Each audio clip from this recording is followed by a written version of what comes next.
Gabriel García Márquez' 100 Years of Solitude, 1967, is a cornerstone of Latin American literature and a defining work of magical realism.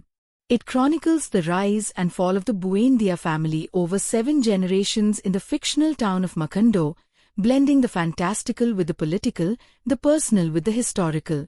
The novel opens with Colonel Aureliano Buendía facing a firing squad, a moment that loops back to the origins of Macondo.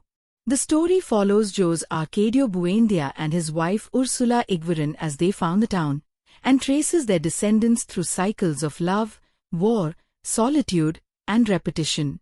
The family's fate is sealed in a manuscript that is only deciphered at the end, revealing their destiny was written all along. Solitude and repetition. Each generation of the Buendía family is marked by a profound sense of isolation, emotional, intellectual, or spiritual. The repetition of names, Jose Arcadio, Aureliano, mirrors the repetition of mistakes, suggesting a deterministic view of history. Memory and forgetfulness. Macondo suffers from a plague of insomnia that causes collective amnesia. This surreal event becomes a metaphor for cultural and historical erasure, and the fragility of identity. Magical realism. Marquez's signature style makes the extraordinary feel ordinary. Flying carpets, ghosts, and prophetic manuscripts are treated with the same realism as political coups and banana massacres. Capitalism and colonialism.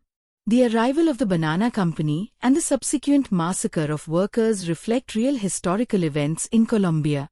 Marquez critiques imperialism and the exploitation of Latin America through allegory. Jose Arcadio Buendía, the patriarch and founder of Macondo, obsessed with alchemy and knowledge. His descent into madness symbolized the dangers of unchecked ambition. Ursula Iguerin, the moral backbone of the family, she lives for over a century and witnesses the family's rise and fall. Her pragmatism contrasts with the main's idealism. Colonel Aureliano Buendía, a revolutionary who fights in 32 civil wars and survives multiple assassination attempts. His transformation from idealist to cynic reflects the futility of political struggle. Remedios the beauty. So beautiful she ascends to heaven, she represents innocence untouched by the world's corruption. Marquez's prose is dense, lyrical, and non-linear. Time loops, characters reappear, and events are foreshadowed or repeated. The omniscient narrator offers a godlike perspective, blending myth and history seamlessly. The novel is deeply rooted in Colombian history, particularly the violence of the 19th and 20th centuries.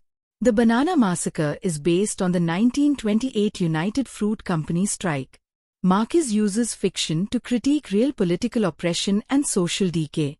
The manuscript, written in Sanskrit-like code, it symbolizes fate and the inescapability of history. Goldfish, crafted obsessively by Aureliano, they represent futility and illusion of productivity. Rain and flood, a biblical cleansing that wipes out Macondo's sins, but also its vitality. The novel was an instant success and won Marquez the Nobel Prize in Literature in 1982. Critics praised its innovation, emotional depth, and political resonance. It's often cited as one of the greatest novels of the 20th century. 100 Years of Solitude inspired generations of writers and introduced magical realism to a global audience. It paved the way for Latin American literature on the world stage and remains a staple in literary curricula. Marquez's masterpiece is not just a story, it's a universe. It challenges readers to reflect on the cyclical nature of history, the weight of memory, and the beauty of the absurd. As the final lines reveal the family's fate, we're reminded that solitude is both a curse and a mirror.